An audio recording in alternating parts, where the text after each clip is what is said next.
What do you do when someone robs a bank? Well, if you're the one working at the bank, there are several things that you have to take into consideration. And depending on what you do, the aftermath of the robbery could be very different. Today we'll see how one bank teller made a huge mistake during a robbery and ended up costing herself and her employer over $28,000. Hi, I'm the host. Welcome to my channel. But before we begin, be sure to give this video a thumbs up. If you were ever to get robbed, it might be helpful for you to know some advice from experts. That is until a man walked through the door who would soon change everything. His name was David Renteria, and he had just come from robbing another bank nearby. He pulled out a gun and yelled, "Everybody get down on the ground!" Everyone in the bank immediately complied with his orders, except for one person. It was Christina. He opened another door and went to the back office. Meanwhile, Christina stayed on the phone with the operator and told them everything that had happened. They interviewed everyone who was present at the time of the robbery and checked the surveillance footage. From watching the tape, they learned that the gunman was the same guy who had robbed a different bank earlier in the day. When he saw that no one was there, he got on the counter and started grabbing money. He even looked around to make sure that everyone was still down on the floor. Soon he grabbed enough money and went back to the front desk to leave. They had invested in security measures and followed strict protocols. They said that she could have prevented the robbery if she had followed their guidelines. She had worked for the bank for years and had never caused any problems. Their policy was to give away the money instead of risking anyone's life. Christina understood that, but she still felt that she was being punished unfairly. She felt that they should have given her a second chance, but they didn't. She was grateful that no one had been hurt, but she couldn't help but feel that the bank had treated her unfairly. She knew that she had made a mistake and that she should have followed protocol, but she also felt that the bank should have given her a second chance. Although she had saved the lives of everyone in the bank didn't care. They were more concerned with preventing future robberies. And if you enjoyed this video, be sure to check out my other videos.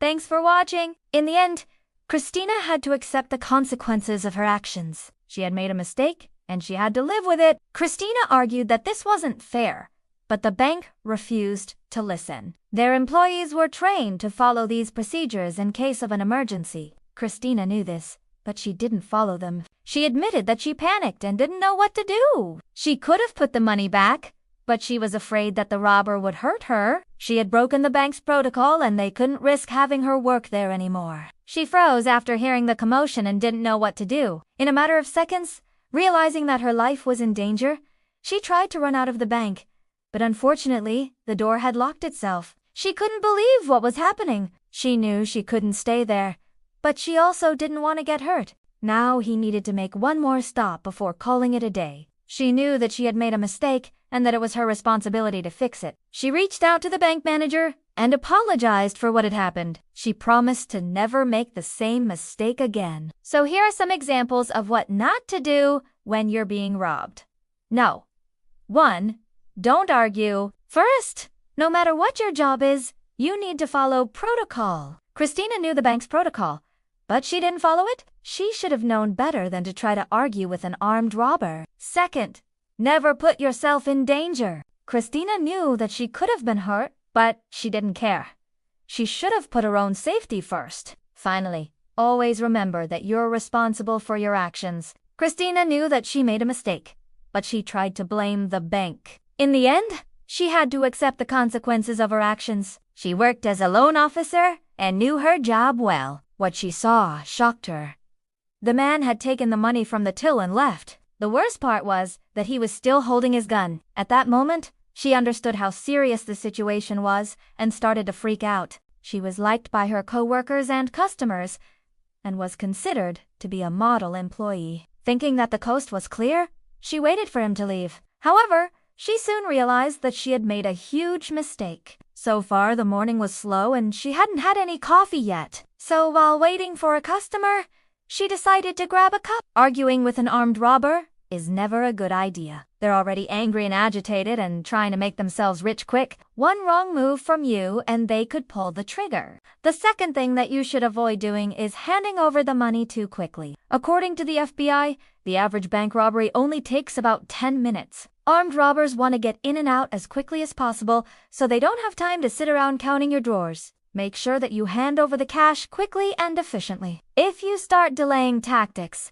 this can piss off the robber, putting you in danger. The third thing that you should undo is to try to look like a hero and fight back against the robber. You may think that you can overpower them or disarm them, but most likely this will only result in you getting hurt. Fighting back could also put other people in danger, such as customers or coworkers. The fourth thing that you should avoid doing is keeping any money or valuables on your person. Most banks have security measures such as alarms or cameras, but these can't stop an armed robber who is willing to use force, so it's best just to comply with their demands and put your safety first. Finally, the fifth thing that you should avoid doing is going into the bank alone. Always have a buddy system when dealing with suspicious activity or potential threats. This way there's at least two of you to take action and react accordingly to what is happening, and you can always have someone else to back you up if needed. So let's see if this bank teller kept all these tips in mind. It was just another day at the nation's credit union located at 739 East Main Street in West Bend, Wisconsin. There wasn't anything unusual happening. At the same time, 42-year-old Christina Schuyler was having her shift at the credit union. Meanwhile, outside, Rentera strolled inside, carrying a backpack. After a few seconds of thinking, she ran to the back room of the bank and hid behind the door. On surveillance footage, we see Renita walk past the door where Christina was hiding. When Christina thought that he had finally left the premises, she came out to see what was going on. She ran out of the building and started screaming for help. People nearby heard her screams and called the police. When the police arrived, they started investigating the crime. Christina felt terrible about what had happened. She knew that she hadn't done anything wrong, but she couldn't shake off the feeling that she could have done something to prevent it. But when the police investigated further, they found out that she had actually saved the bank a lot of money. They took a closer look at the surveillance footage and noticed something strange. Before entering the bank,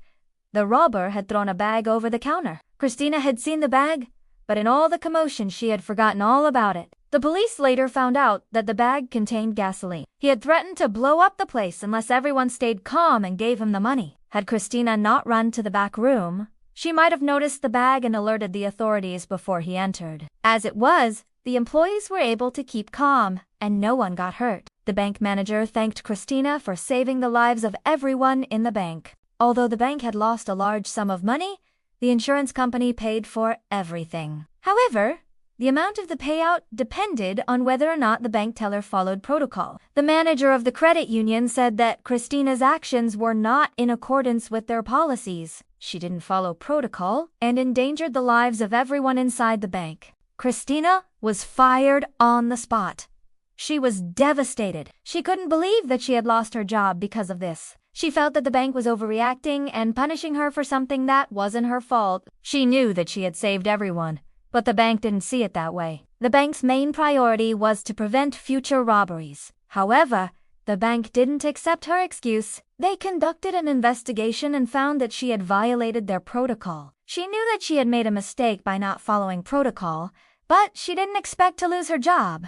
The bank manager said that he understood why she did what she did, but that wasn't an excuse. But in the end, she had to accept her punishment. The bank manager accepted her apology, but said that her job was already taken. Christina was disappointed, but she understood.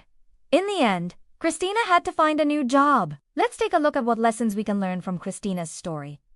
Christina lost her job because of her actions. Have you ever experienced a robbery? Let me know in the comments below.